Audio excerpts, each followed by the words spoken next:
Alrighty, well, a very, very happy Wednesday, and welcome to another episode of the TNC Sports Talk. My name is Justin. Today is February 4th of 2026, and let's get into the sports talks because, I was doing an episode yesterday, but I was getting pulled left and right.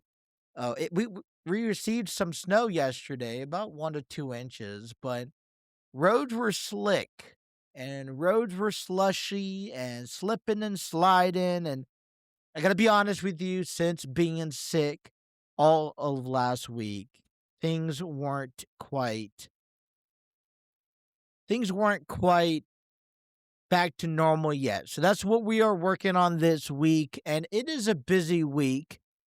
I wanted to touch base with everyone though regarding the Eugenio Suarez deal. Over the weekend, we were treated to the announcement that Eugenio Suarez, a free agent of Major League Baseball, a third baseman, has re-signed and rejoined with the Cincinnati Reds for the 2026 season. It was a 1-year, $15 million deal that Nick Kroll was able to approve from and get the extra funds from the Castellinis. And we got a chance to ponder on it. And according to social media, there's been a lot of positive conversations how Suarez is a well-deserved at-bat. He is a kind of a missing piece. And we are all happy to see him return. A lot of people are jumping for joy. And I want to just reflect on this for a moment because, when I got the news that Suarez was with the Reds, it first came to me as an unsurreal moment because we've seen throughout history and throughout this offseason that the Reds struggle to capture key ball players. And Suarez is one of those key ball players that can impact an organization. He's done it over the last 4 years with the Seattle Mariners and with the Arizona Diamondbacks. And I was certainly sure that he was possibly going to return maybe back to Seattle. Maybe Boston would have picked him up because they needed a third baseman.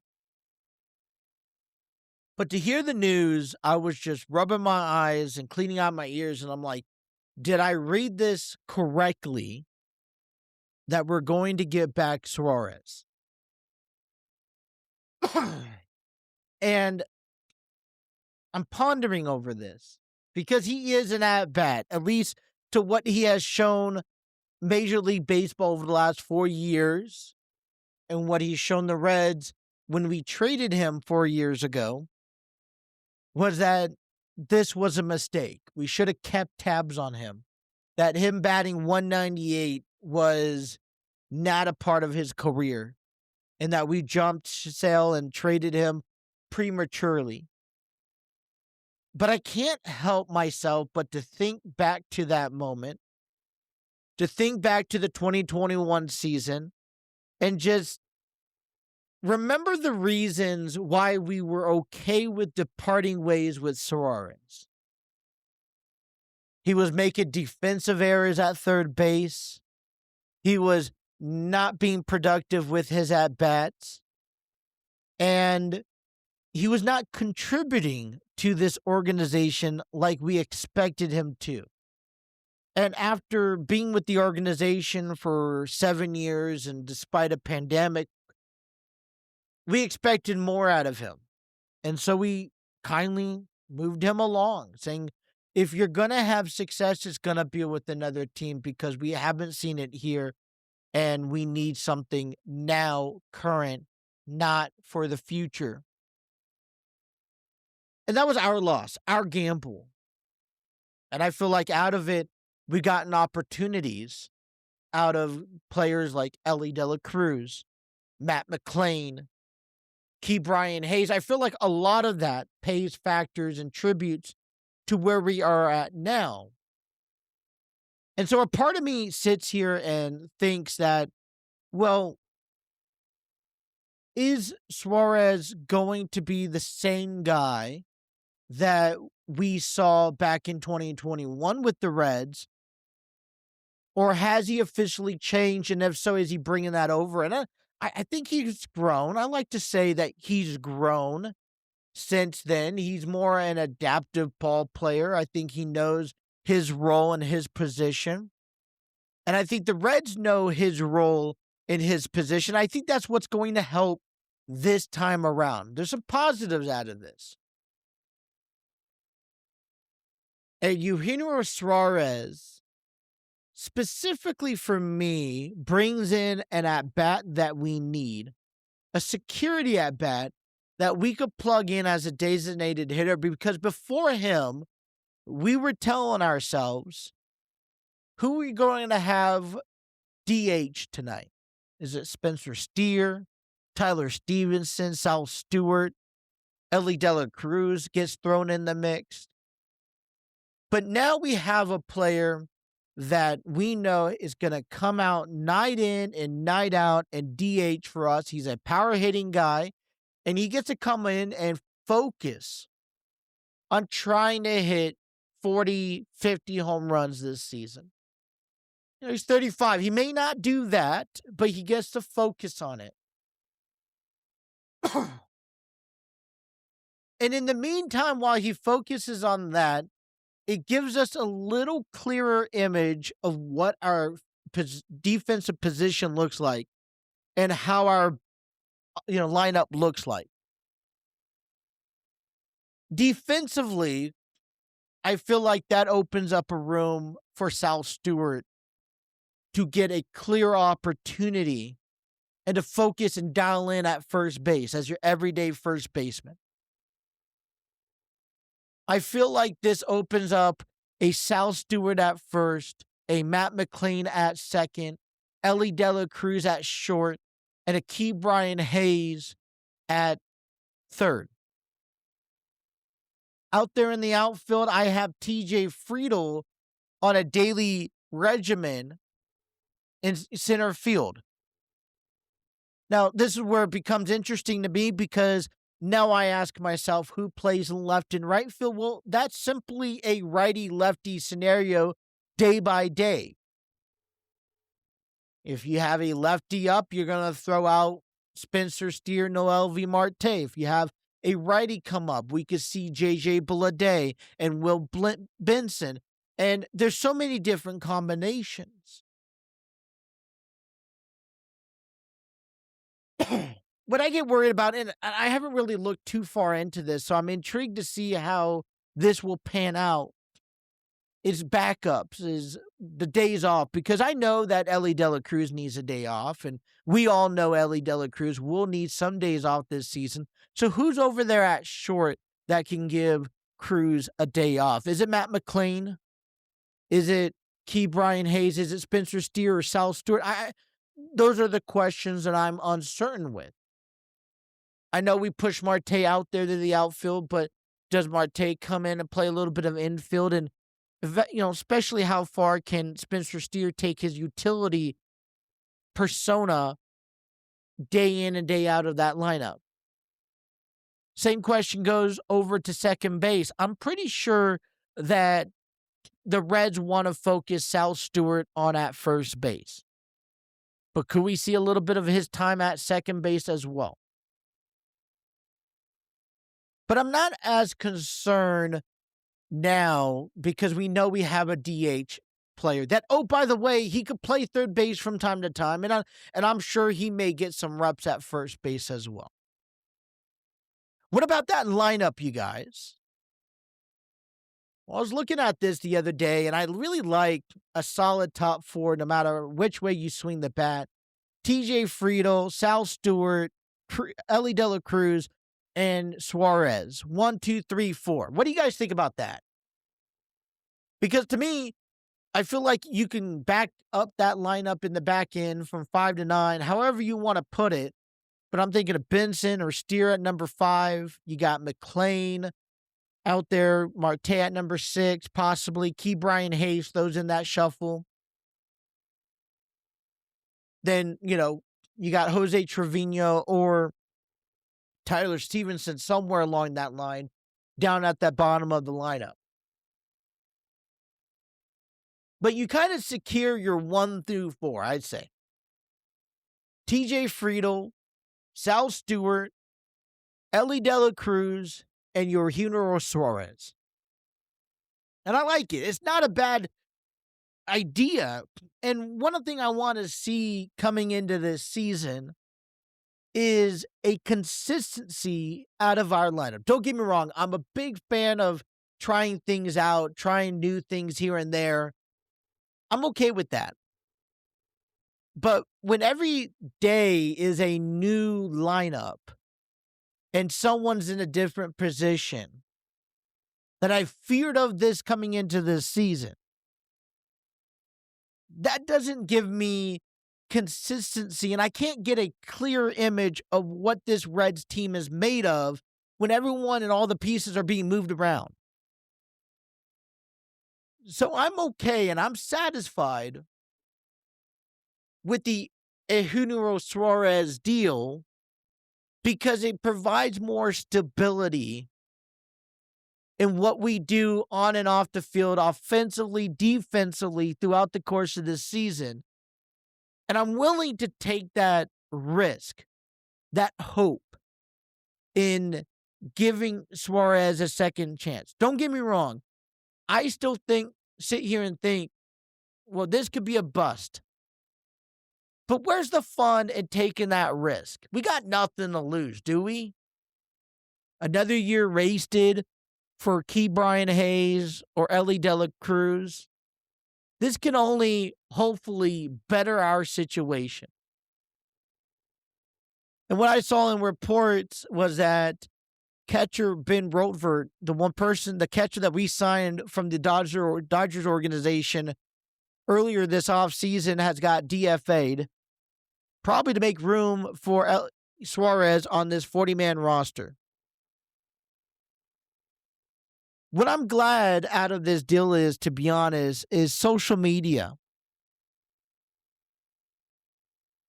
Because I was scrolling through social media the other night, and I ran into a video of a Red Sox, analyst, Red Sox streamer, and he was upset. He wasn't too happy in the Suarez deal. He was actually upset and disappointed that the Red Sox didn't bid all in. And I'm not trying to sit here and chuckle at the Red Sox. You guys are a great organization. You're going to find the right players for who you need. Don't get me wrong. You got nothing to worry about. You're going to be okay. But I smiled to myself because for once, and it doesn't happen very often here in Cincinnati, but for once, something goes our way. Something is given to us. You hear the reports about Suarez being signed or being offered a bigger contract than what the Reds offered from the Pittsburgh Pirates. And yet Suarez still continued to insist of playing for the Cincinnati Reds. And I'm not making fun of any organization out there, because I know what it's like. We've done it this year with Kyle Schwarber, where we offered him a contract that was just a little bit shy of what the Phillies offered. And he could have still said, hey, I'll take $25 million less and play for a hometown. No, he didn't choose that way. So to get those players once in a while to come and choose Reds baseball means a lot more to me. It makes us feel as an organization that we're doing something right, that we're inviting other athletes to come over and say, here's your platform to shine.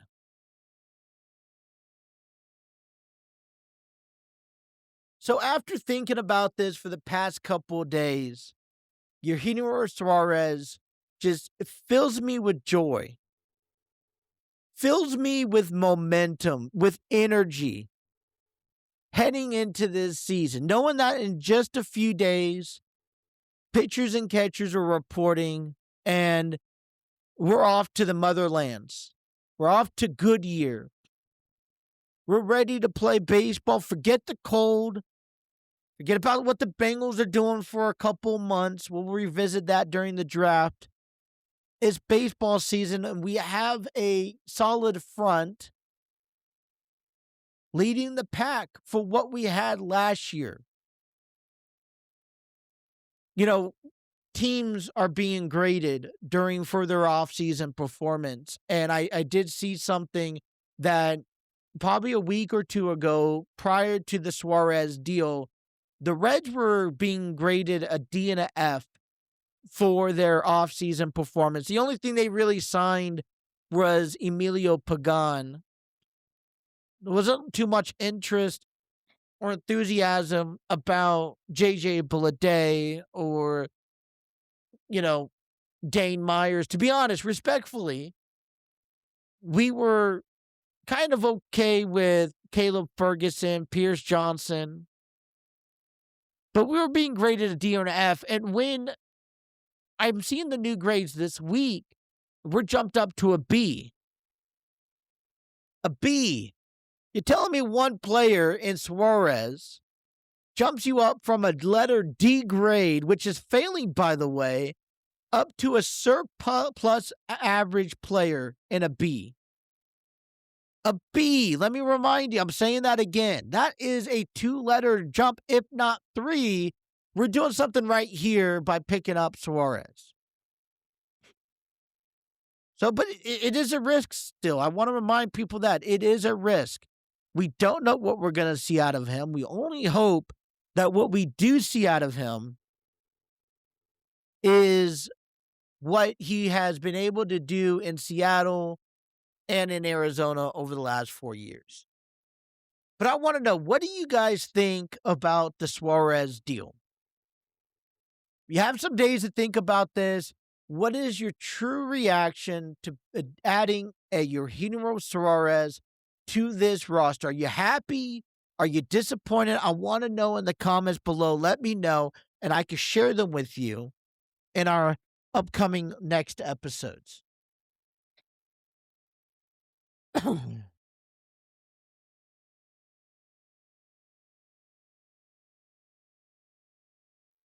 Before we move on, I wanted to talk a little bit about Enlightened Studios. I have been working on projects with them as they are coming into a couple of productions later on this month. And I wanted to talk about their upcoming theater production, Grassroots. Going on at the Artsville Theater in Cincinnati, Ohio. Tickets are still available from March 27th to February 27th through March 8th.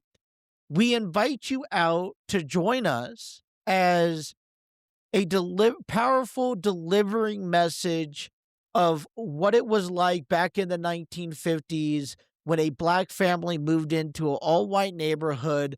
Drama, rumors, truth spills out, and there are those challenges that families have to face throughout these struggled times. It's not all a bad story. It's a funny story. It's a humorous story. You get a chance to laugh and get things from different perspectives, and you can relate to it to today's neighborhoods and your interactions. Because I tell you right now, we're not all clean. Enlightened Studios delivers nothing but power-driven messages related back to their faith-based followings.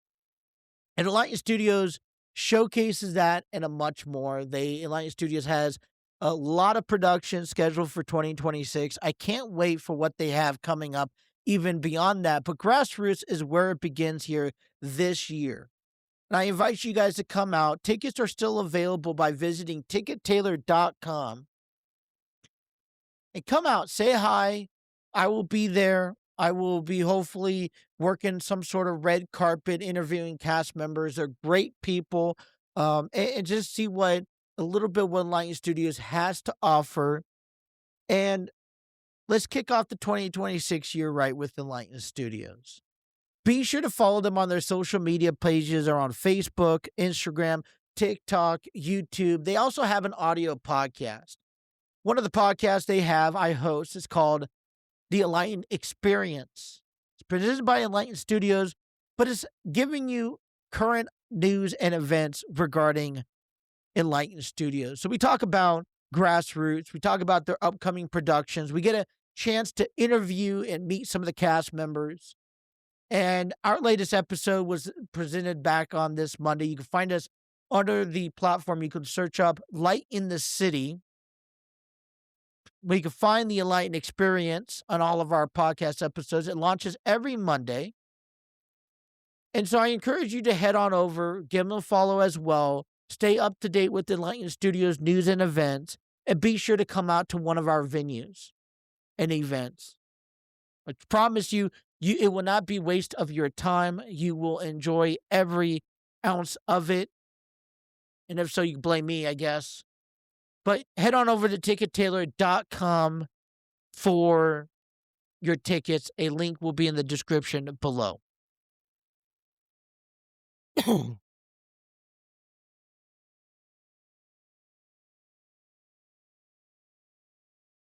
Monday Night Raw was pretty interesting to me. I don't know about you guys, so share with me what you guys think. But I'm missing something. I got to be. I don't know if it's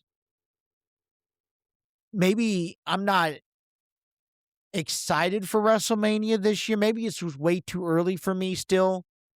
But it's the road to WrestleMania, right? I do want to blame, and I think this is where the source is. It may not be 100% accurate, but I think it started with the Royal Rumble. Maybe it's me being sick all last week, so I couldn't really get into the Royal Rumble. But I was upset with the vibe I got with the Royal Rumble in Saudi Arabia. I'm not upset with the crowd, the 25,000 there, the stage that looked half empty. Maybe the vibe that we got correspondence to the Royal Rumble from Saudi Arabia was a bit of a lackluster. That opinion, nothing wrong with it. But I'm trying to find that vibe heading into Monday Night Raw and these other shows because we are about 10 weeks away, 2.5 months. I know that seems like a long time, but let's be real for a second. It's not a long time. It will fly by just like that. Think about this. 4 months from this Saturday, we will have the Elimination Chamber. And then we're down to 6 weeks before WrestleMania, which will be at Las Vegas. So I'm trying to figure out, is it the vibe? That's what I'm currently pointing my finger on when it comes to what am I missing heading into this road to WrestleMania? But we learned very quickly on Monday that Roman Reigns, the winner of the men's Royal Rumble match, will go on to challenge CM Punk for the World Heavyweight Championship at WrestleMania.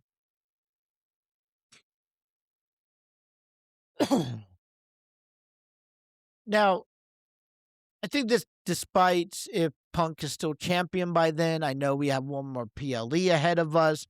It's in Chicago. I'm assuming CM Punk is defending his title one more time before WrestleMania. But this is the best match we could possibly think of. Did we not ever consider if Roman Reigns and Drew McIntyre would have been a good match at WrestleMania? I asked that question the other day. I think I even put it. I want to ask that question. I'm going to ask that question because it was actually another question I asked.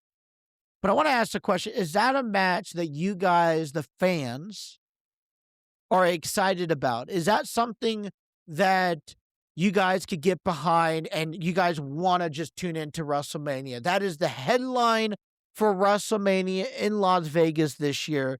CM Punk, Roman Reigns, World Heavyweight Championship. Don't get me wrong. I think it's a good match. I think, you have me sold, but I'm lacking to find the hype for the match. The hype. And I say that because I don't see anything building in here.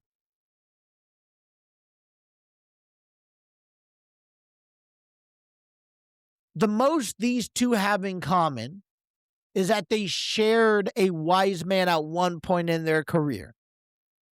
Paul Heyman has advocated for both CM Punk and for Roman Reigns, just like he's done for Braun Breaker, Brock Lesnar, Seth Rollins, Curtis Axel. So they're the relationships amongst each other is Paul Heyman. But he's not in the middle of this picture. They tried to bring back and go back over a decade ago where CM Punk and the Shield was supposed to be some sort of unit. That's right over my head, to be honest. Yeah, it happened, but there was really nothing much to make of it. Roman Reigns, Seth Rollins, and Dean Ambrose has all got their hands on CM Punk. Well, now that will happen in recent years. CM Punk is still proclaiming to be the best in the world. And I think that's the one thing that's struggling with me is because CM Punk has been absent for a long time. He comes back and I still feel like he's on this little baby tour around the world in his return. These are accolades and accomplishments that is because his time is running thin. He's getting older. He needs to start checking off. But when I really look at this, to say CM Punk and to use that, yeah, I guess he's the champion, so he is currently the best in the world. But Roman Reigns has been there and he's done that. He's been on top of the WWE. He's been on top of the WWE for multiple consecutive years. He's done more recently than what CM Punk has done in his entire career. He's earned the privilege through hard work and dedication. He's earned the privilege to sit here and be this part-time wrestler. When he shows up, because he doesn't show up every week, he sells out. People show up, they shut up, and they listen.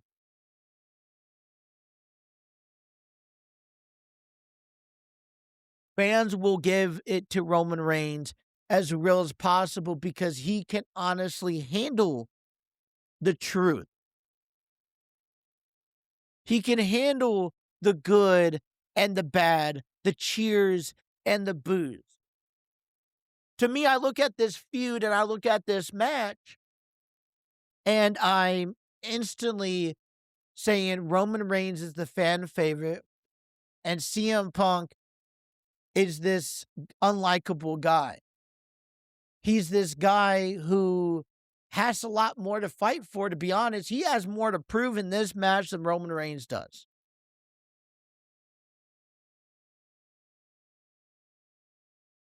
Sure, Roman Reigns is trying to get back to the top of that mountaintop. Well, he hasn't really gone far from it. But can you honestly tell me that CM Punk is at that top of the mountaintop? And I don't want to decredit what CM Punk has done. Don't get me wrong in this conversation here. CM Punk has, he's done a lot. I'm impressed by CM Punk. But he's not there. He's not at the top yet. I don't know, in my opinion, that he'd ever get there. It's sad because he should. He is a really talented athlete. I think he is a main eventer, sure. But I'm struggling to find that one thing that sparks immediately from this feud as Roman Reigns announces that he's challenging CM Punk. Now, call me old school. I said it back on Monday. It's one thing that honestly aggravates me, is one of my pet peeves more than anything else in WWE right now. So why couldn't we sit on this? Why couldn't Roman Reigns give a little bit of a teaser over the next few weeks?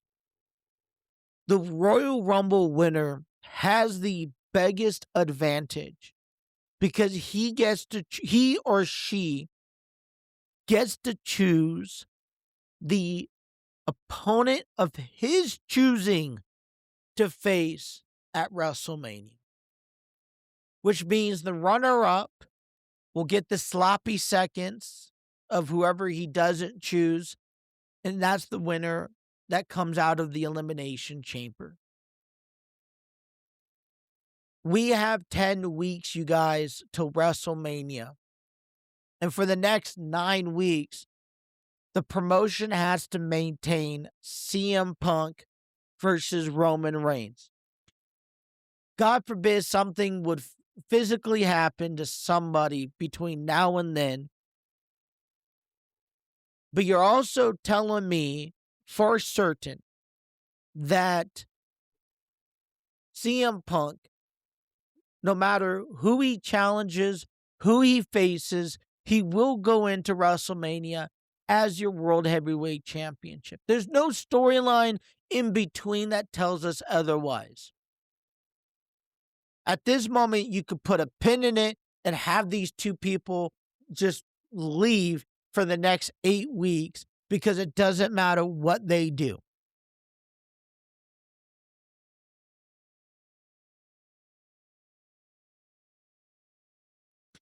Roman Reigns, I wish, would have sat back and waited 2 to 3 weeks.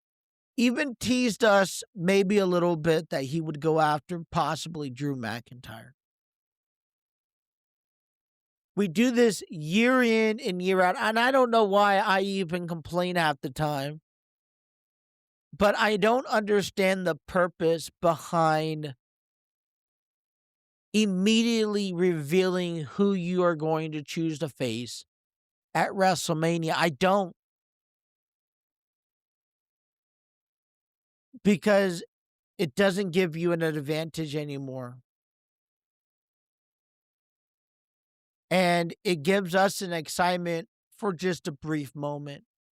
And now now it's just going to go to wayside by this time next week. And now all we have to look on for the hype is what's going to happen with the other matches.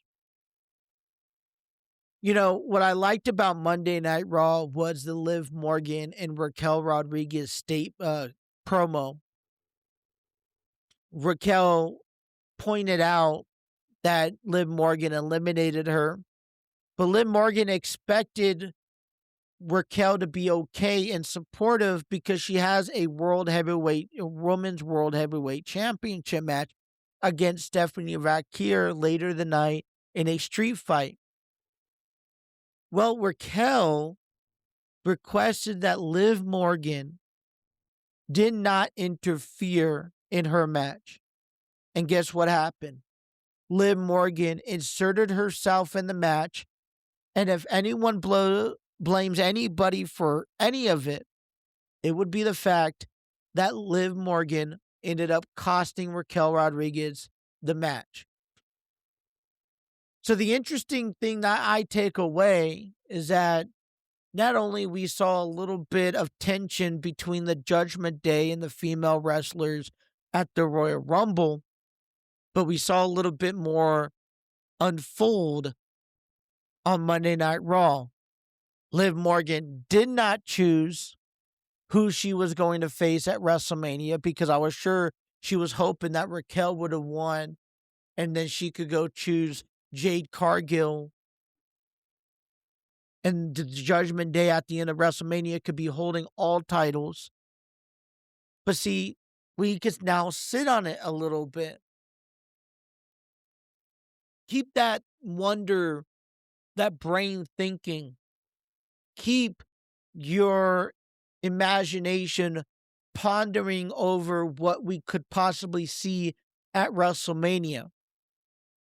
You know, one thing I liked about this feud, and it's one of those advocates that I like, but I also dislike. I saw the Judgment Day crumble a little bit, squeezed. And over the past few years, every year the Judgment Day has crumbled just a little bit, but been able to find themselves solid again. But does that remain this year? And I think that's one of the biggest questions I come out of in this segment is what is the future of the Judgment Day? Because it's, to me, Raquel Rodriguez and her point is, I just been screwed out of a title. Liv Morgan, you're selfish. It's about you. It's not about nobody else. Maybe it's about dominant, but if you two aren't in the spotlight, then it doesn't matter. Who cares about the rest of us?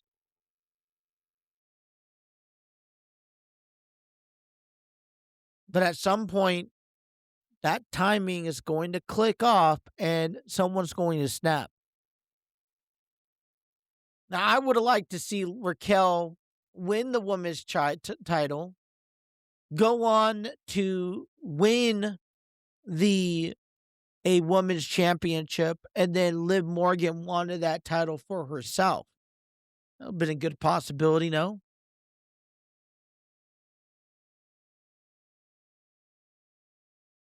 But that's what creates a good storyline. I may not get to see what I want, but we're not pondering over everything within 24 hours or 48 hours from winning the Women's Royal Rumble match.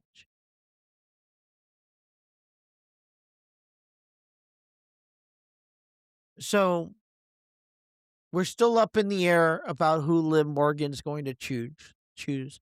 Speculation say Stephanie Valkyrie, sure. Roman Reigns made it clear we want CM Punk. Practically guarantees that Punk will be champion heading into WrestleMania unless something catastrophic goes down. But to me, I feel like this is a waste of opportunity. I feel like, to me, that they could have played out this storyline just a little bit longer. Sure, it could have been, it was just, to me, it was too predictable.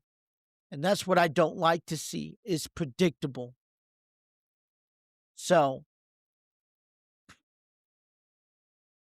I guess, let's ask you that question. Was Roman Reigns' announcement of who he's going to face at WrestleMania come too early, or was it perfect? Did we have any issues with it? Will the Judgment Day, will Liv Morgan and Raquel Rodriguez stand united after WrestleMania? Or will this feud kind of tie down and break up between now and then? You guys can leave those comments in the sections below. Gunther once again shows us just how dominant he is. They're using terms like the legend killer. Reminds you of Randy Orton, doesn't it?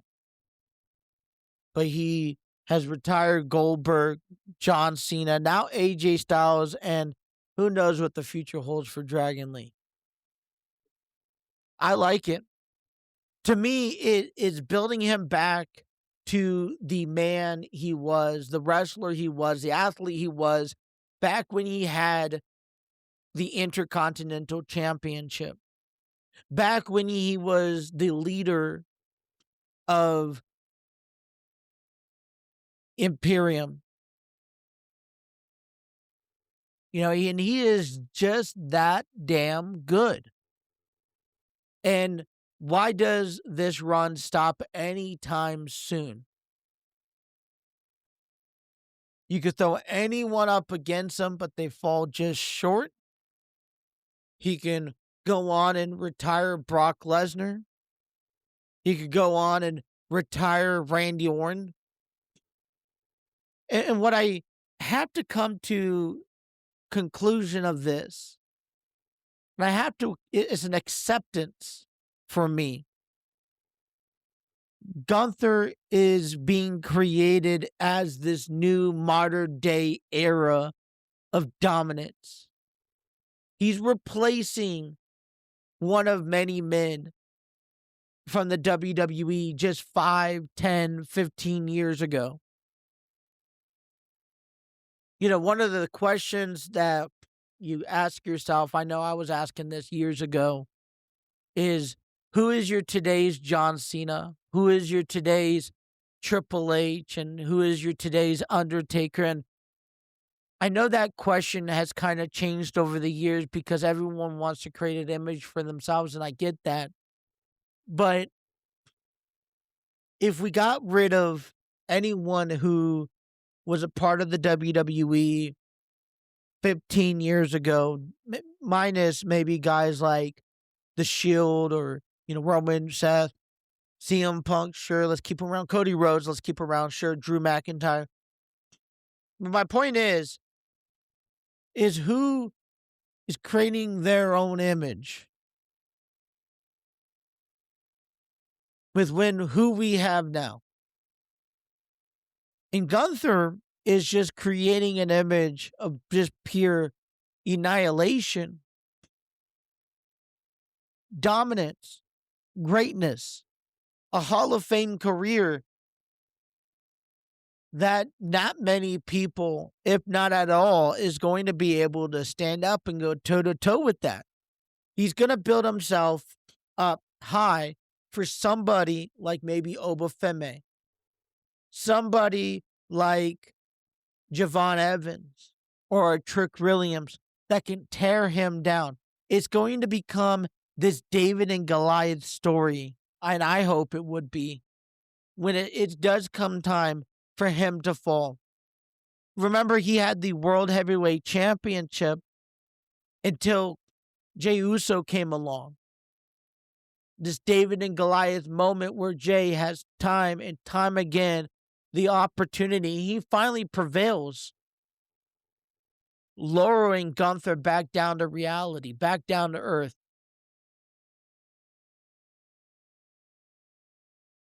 And so this is just that next hill climb. Gunther is just continuing to pave his way up this mountaintop where he rightfully belongs. We don't have to like him, but that story at the end of it is what we're paying attention to. Finding out who's that next guy. Let's keep on building one victim after another victim after another victim. And when that time comes, someone will come along and be able to dethrone him. It was the same question we asked, who was going to stop Brock Lesnar, up until Roman Reigns came along.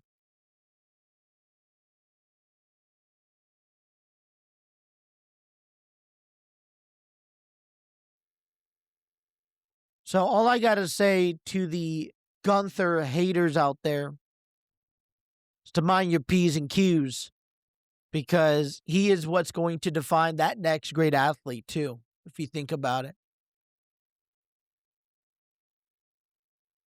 But I do want to hear what you guys have to say, so please be free to Share your thoughts on our comment section on our YouTube page. Be sure to follow us on our social media pages. We are as active as possible on Facebook, Twitter, TikTok, Instagram. Be sure to like, follow, share, get involved in our conversations. I love to hear what you guys have to say, good or bad. And coming up on tomorrow's episode, I do want to start breaking down Super Bowl as the Seahawks and the Patriots will face each other at Levi Stadium. I want to give you my first initial opinions I think this is my first time being able to speak of it since they both won, because I was out sick last week. I didn't really cover it Monday, and want to get us ready for SmackDown and any other stories that come along, the stories lines to talk about. So I want to thank everyone for tuning in. I appreciate everyone's support. Guys, have yourself a great rest of your evening. And until tomorrow, you guys take care. Have a good one.